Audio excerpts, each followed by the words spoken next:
नित्यं ध्यायन्ति योगिनः कामदं मोक्षदं चैव ओंकाराय नमो नमः। अज्ञानतिमिरान्धानां ज्ञानाञ्जनशलाकया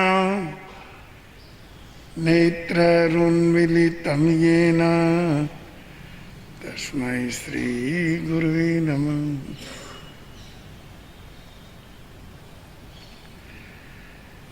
नमो दुर्वाररागादि वैरिवारनिवारणे अरहति योगिनाथाय महावीराय तायिने।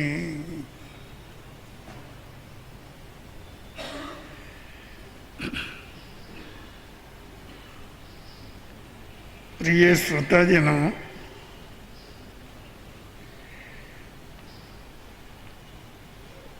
जिन शासन में एक बहुत ही क्रांतिकारी सूत्र बहुत प्रसिद्ध है, उस सूत्र पर हमारे अनेक साधु साध्वी प्राय प्रवचन करते ही रहते हैं। फिर भी उसके विषय में ऐसा हर चिंतनशील व्यक्ति को लगता है कि फिर उसका कुछ चिंतन करें। सूत्र बहुत क्रांतिकारी है। सारी व्यवस्थाओं को चमत्कारिक रूप से एक अलग स्वरूप दे देने की उसमें क्षमता है।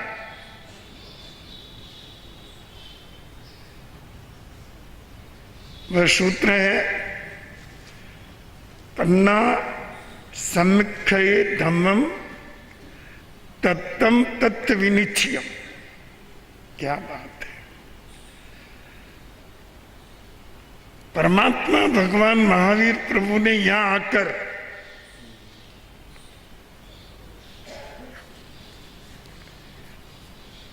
धर्म शासन की सारी विधियों को एक विलक्षण स्वरूप प्रदान कर दिया और सबसे ऊपर मानव की प्रज्ञा को स्थापित कर दिया। ऐसा काम कोई कर नहीं सकता है। सभी धर्म शासन जो भारत ही नहीं, भारत से बाहर जितने भी प्रचलित हैं,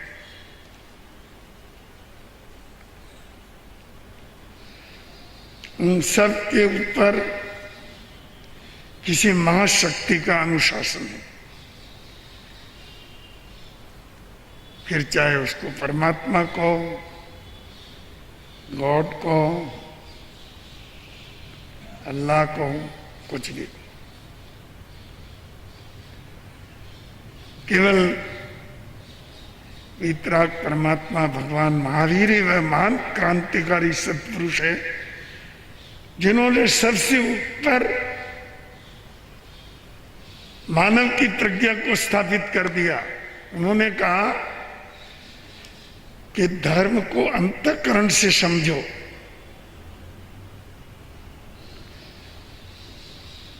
और तत्तम तत्व विनिच्छयम्,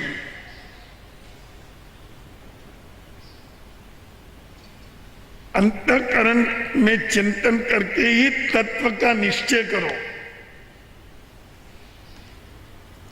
इसका दूसरा अर्थ आप समझते हैं? इसका दूसरा अर्थ यह है कि जो मैं कहता हूं वही तत्व नहीं है।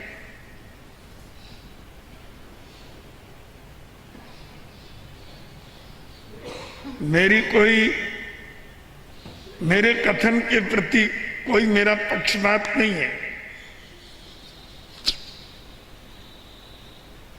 आप मेरे कथन से ऊपर भी अपनी प्रज्ञा को रखो और चिंतन करो कि धर्म का वास्तविक स्वरूप क्या है। बंधु, ये बहुत अद्भुत बात है। कोई तीर्थंकर हो, चाहे कोई गॉड हो, चाहे कोई परमात्मा हो, मानव की प्रत्येक क्रिया के विषय में कोई समस्त विधान नहीं दे सकते।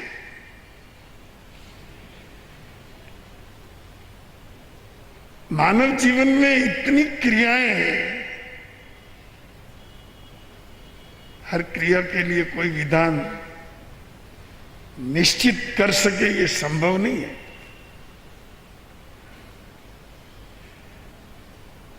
क्योंकि भाव असीम होते हुए भी शब्द ससीम है।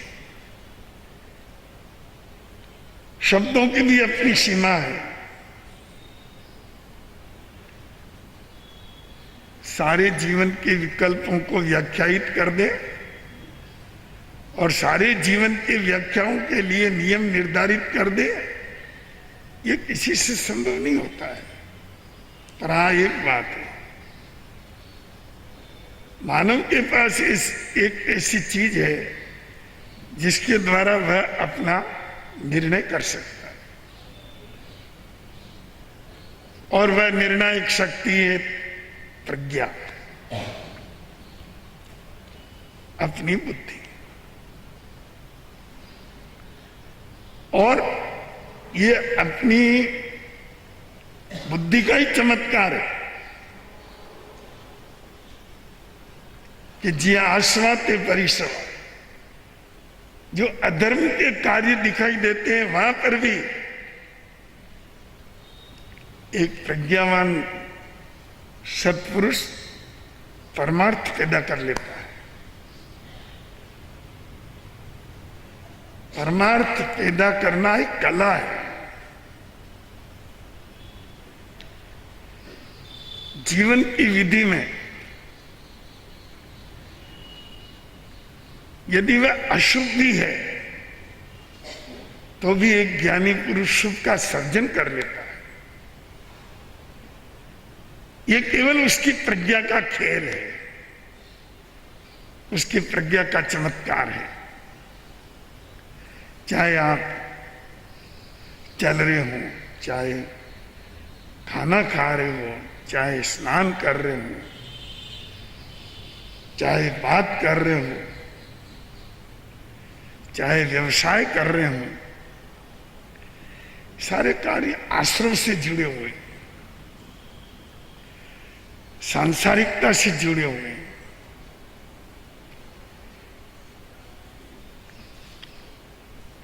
इन सब सांसारिक चर्याओं में परमार्थ कहां से लाए?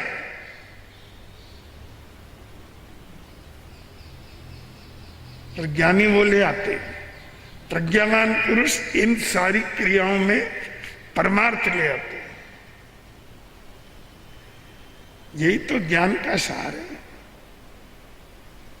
और यही ज्ञान का सच्चा उपयोग है और लाभ है। तो अपनी प्रज्ञा जो है ना, उससे हम निश्चय करें कि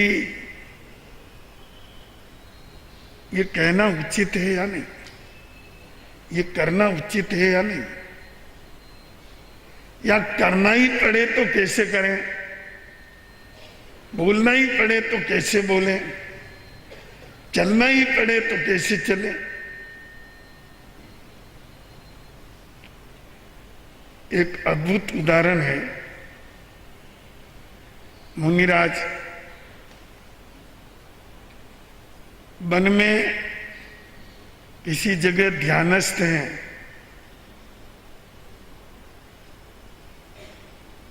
और एक मृग भागता हुआ आया, उनके सामने से निकल के आगे चला गया।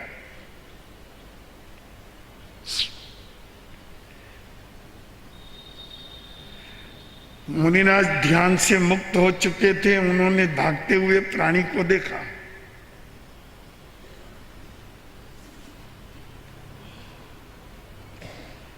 पीछे से एक शिकारी आया।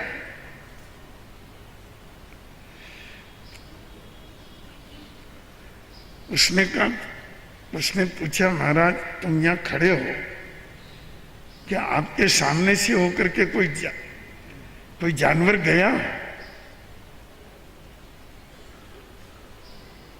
अब क्या करे, बड़ी मुसीबत हो। गया तो है, अगर कहते कि गया तो वो उसी दिशा में दौड़ेगा और हो सकता है वह उसको मार गिराए,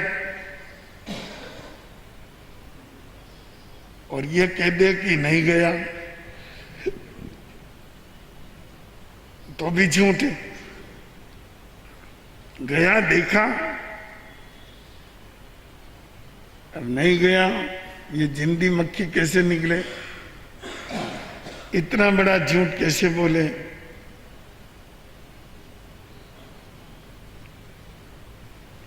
ऐसी स्थिति में प्रज्ञा काम करती है।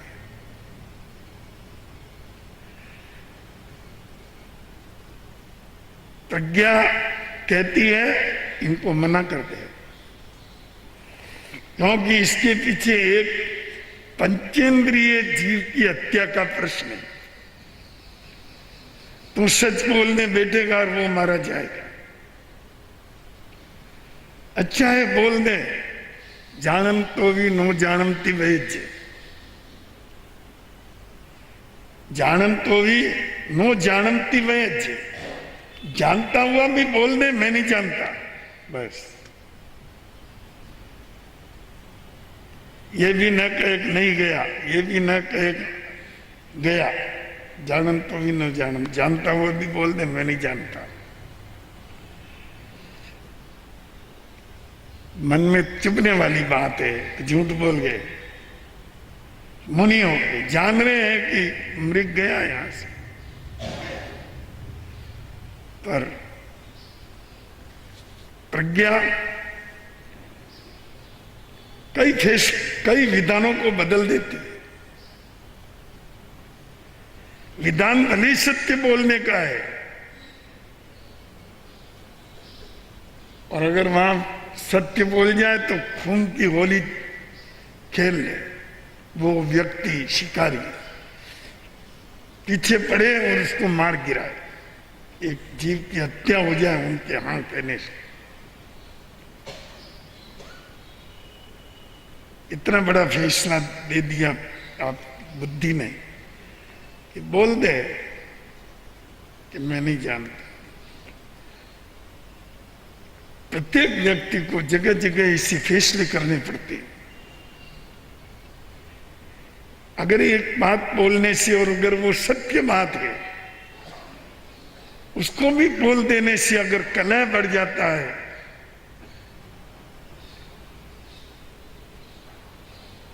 विग्रह बढ़ता है, किसी की हिंसा भी हो सकती है,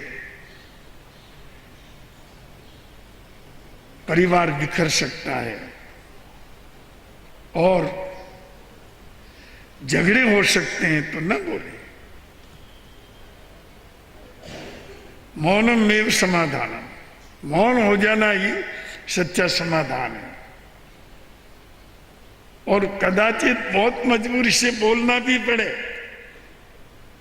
तो विपरीत मिल जाए, जिसके द्वारा मां हिंसा टले, क्लेश, झगड़े और विरोध टल जाए। तो बंधुओं, प्रज्ञा व्याख्या अलग कर देती है। इसलिए अपनी स्वस्थ बुद्धि को प्रतिक्षण जागृत रहना चाहिए, और वही परम सत्य कहलाती है। उसके द्वारा किया गया निर्णय सत्य ही होता है।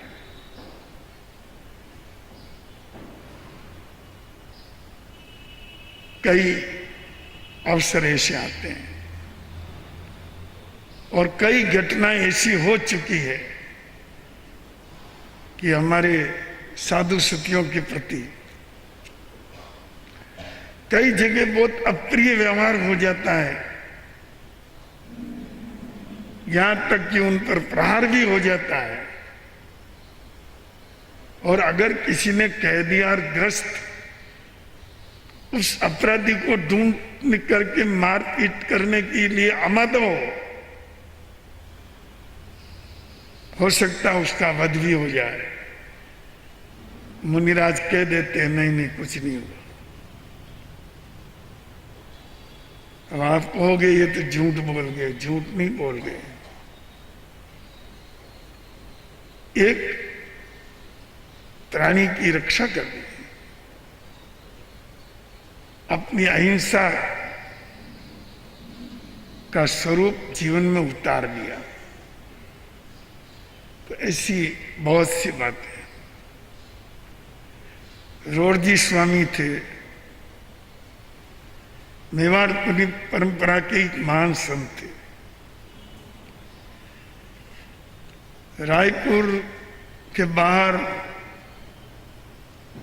एक नाले में जहां रेत पानी बहता है, रेत के ढेर पड़े हैं, उसमें ध्यान किया करते,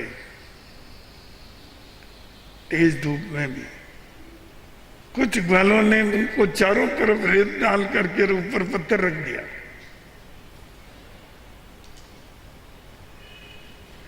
एक व्यक्ति प्रतिदिन उस मार्ग से निकलता है, वो देखता है एक मुनि यहां ध्यान करते हैं, आज कहाँ है, दिखाई नहीं दे रहे।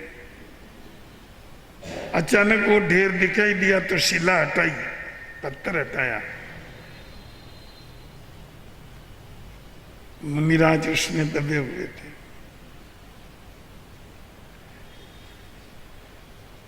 उसने जाकर गांव में बात बताई और श्रावक लोगों ने थाने में बताई। ग्वालों को गिरफ्तार कर लिया गया। रोडजी स्वामी ने कहा कि उनको क्यों पकड़ा गया, उनका कोई अपराध नहीं है, मेरे किसी कर्मों का दोष है, उनको छोड़ दो तो मैं आर लूंगा, नहीं तो आर भी नहीं लूंगा। ये बड़ी अनोखी बातें लगती है, क्या ऐसा भी हो सकता है? पर ये मानव की बुद्धि का एक अद्भुत चमत्कार है कि वह ये फैसला देती है कि आगे की अहिंसा कितनी बड़ी हो सकती है और उस हिंसा के कितने कटु परिणाम हो सकते हैं। इसलिए अच्छा है कि नहीं नहीं कुछ नहीं हुआ, किसी का कोई दोष नहीं। तो बंधुओं, ये धर्म अधर्म, नैतिकता अनैतिकता, सच्चरित्र दुष्चरित्र, इन सब विषयों में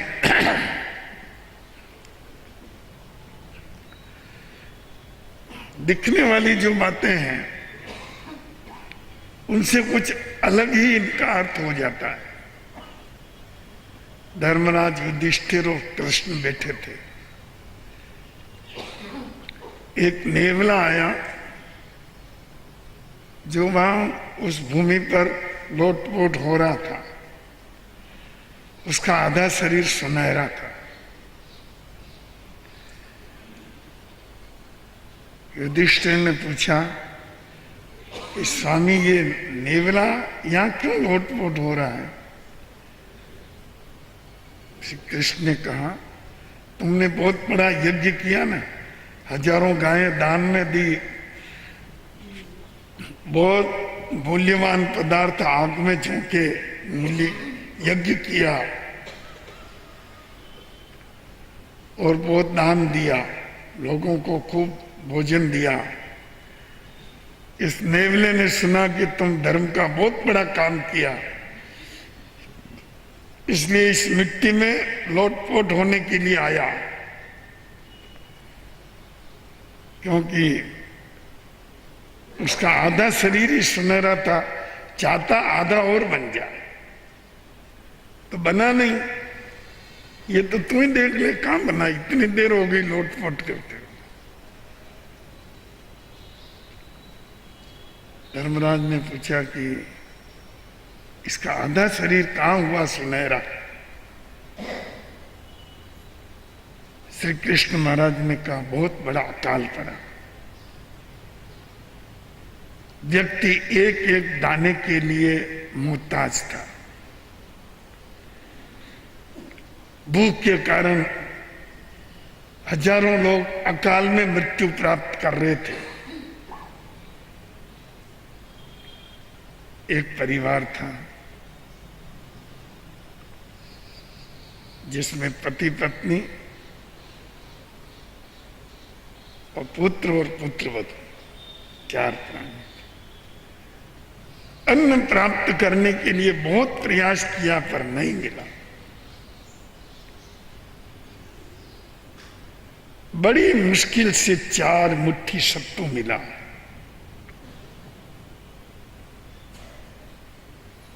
सोचा ये एक एक मुट्ठी सत्तू खा के 2-3 दिन तो निकालो,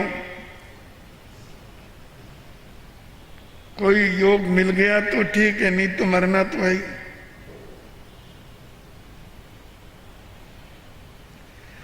इतने में उनके द्वार पर एक कई दिनों का भूखा व्यक्ति आके गिर गया और वो बार बार पेट की तरफ इशारा कर रहा था कि मैं बहुत भूखा हूं। ब्राह्मण को दया आ गई। उसने कहा, मैं तो बिना सत्तू के भी 2 दिन और निकाल सकता हूं। अपने द्वार पर आया है, इसको ये एक मुट्ठी सत्तू दे दूं, इसको सहारा मिलेगा। उसने एक मुट्ठी सत्तू दे दिया पर उसकी भूख की ज्वाला बहुत बढ़ गई। फिर मांगा, ब्राह्मणी ने भी दे दिया। इतने से सत्तू से क्या हुआ? वो तड़पता ही रहा खाने के लिए। लड़के और लड़के की पुत्र वधू ने भी, लड़के की वधू ने भी दे दिया। चारों प्राणी पानी पी के सो गए, पर उसको 4 मुट्ठी सत्तू दिया। उसको बहुत शांति मिली। पानी पी करके आशीर्वाद देता हुआ वहां से चला गया। श्री कृष्ण कहते हैं, धर्मराज अच्छी तरह से सुनो। जहां पर उस भिखारी ने, भूखे व्यक्ति ने सत्तू खाया, वहां कुछ दाने भूमि पर गिर गए। संयोग से एक नेवला, ये नेवला उधर निकल गया।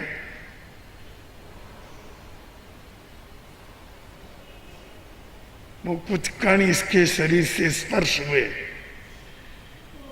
इसका शरीर आधा सुनहरा हो गया।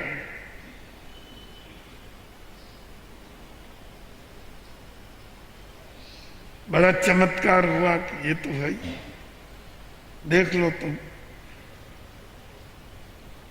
तो भगवान यहां क्यों नहीं हो रहा है?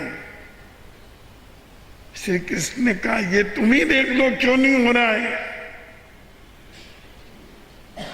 तुम्हारा यज्ञ बड़ा या उसका यज्ञ बड़ा?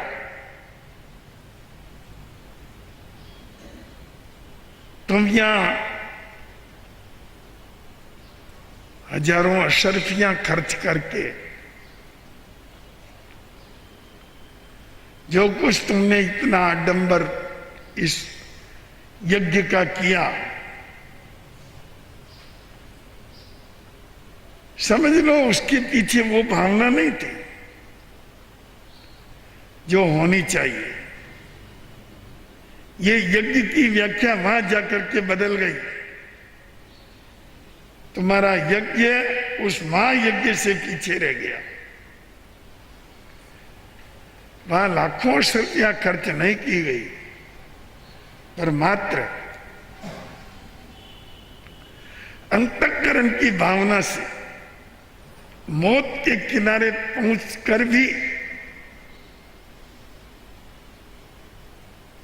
4 मुट्ठी सत्तू एक अत्यंत भूखे तड़पते व्यक्ति को दे दिए। अब समझ लो दुर्योधन, तेरा यज्ञ बड़ा या वो यज्ञ बड़ा।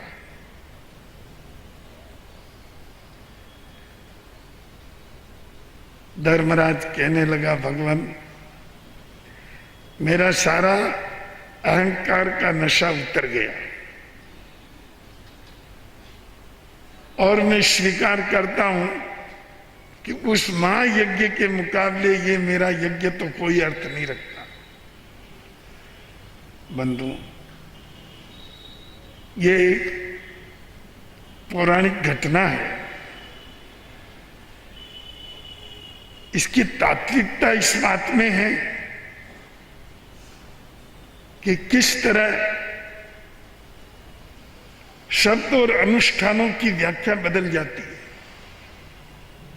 प्रज्ञा के स्तर पर आकर के,